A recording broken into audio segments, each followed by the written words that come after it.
गृह मंत्रालय ने नागरिकता संशोधन कानून यानी सीएए को देश भर में लागू कर दिया है। सीएए के तहत 3 पड़ोसी देशों पाकिस्तान, अफगानिस्तान और बांग्लादेश के गैर मुस्लिम अल्पसंख्यकों को भारतीय नागरिकता प्रदान की जाएगी, जो पड़ोसी देशों से 31 दिसंबर 2014 से पहले भारत आए थे। हिंदू, जैन, सिख, बौद्ध, ईसाई और पारसी समुदाय के लोग जिन्होंने प्रताड़ना की वजह से भारत में शरण ली है, उनके लिए एक ऑनलाइन पोर्टल लॉन्च किया गया है। केंद्र सरकार ने सीएए के लिए इस वेब पोर्टल को अलग से बनाया है। जिसे भी भारत की नागरिकता चाहिए होगी, उसे पोर्टल के जरिए ऑनलाइन आवेदन करना होगा। सीएए नोटिफाई होने के बाद वेब पोर्टल लाइव हो गया है। पोर्टल का नाम इंडियन सिटीजनशिप online.nic.in है, जिस पर आवेदन किया जा सकता है।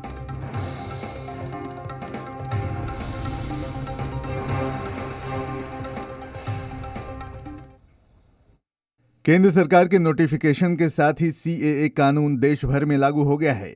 बीजेपी के 2019 के घोषणा पत्र में नागरिकता संशोधन अधिनियम लागू करने का जिक्र था, जिसे उसने 2024 में पूरा किया है। गृह मंत्री अमित शाह भी कई बार लोकसभा चुनाव से पहले देश भर में सीएए कानून लागू करने की बात कर चुके थे। सीएए कानून लागू होने के बाद पाकिस्तान, अफगानिस्तान और बांग्लादेश के अल्पसंख्यकों को नागरिकता मिलेगी और इन 3 देशों के 6 गैर मुस्लिम प्रवासियों हिंदू, सिख, जैन, बौद्ध, पारसी और ईसाई लोग भारत के नागरिक बन सकेंगे। ये कानून 31 दिसंबर 2014 से पहले भारत आए प्रवासियों पर लागू होगा।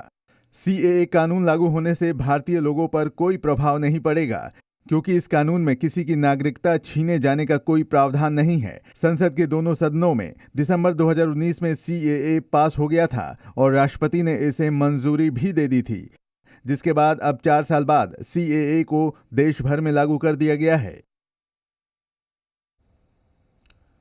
और सीएए लागू होने के बाद पाकिस्तान, अफगानिस्तान और बांग्लादेश के गैर मुस्लिम अल्पसंख्यक कैसे नागरिकता पा सकेंगे, उन्हें कैसे आवेदन करना होगा, देखिए हमारी इस खास रिपोर्ट में। देश भर में सीएए कानून लागू होने से पाकिस्तान, अफगानिस्तान और बांग्लादेश के हिंदू, सिख, जैन, बौद्ध, पारसी और ईसाई लोगों को भारत की नागरिकता हासिल करने का अधिकार मिल गया है। इन लोगों को भारत की नागरिकता कैसे मिलेगी, सरकार ने इसके लिए नियम भी तय कर दिए हैं। आवेदन करने और नागरिकता देने की प्रक्रिया ऑनलाइन होगी।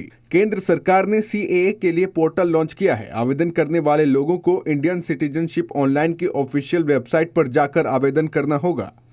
आवेदन करने वालों से कोई दस्तावेज नहीं मांगा जाएगा, लेकिन उन्हें वो साल बताना होगा जब उसने बिना दस्तावेज भारत में एंट्री की थी। आवेदन की जांच प्रक्रिया के बाद गृह मंत्रालय आवेदकों को नागरिकता जारी करेगा। गृह मंत्री अमित शाह ने एक्स पर पोस्ट कर कहा कि इस कानून से 3 देशों में धार्मिक आधार पर प्रताड़ित अल्पसंख्यक भारत की नागरिकता हासिल कर सकेंगे। उन्होंने कहा कि सीएए की अधिसूचना के साथ ही मोदी सरकार ने अपना एक और वादा पूरा किया है। प्रधानमंत्री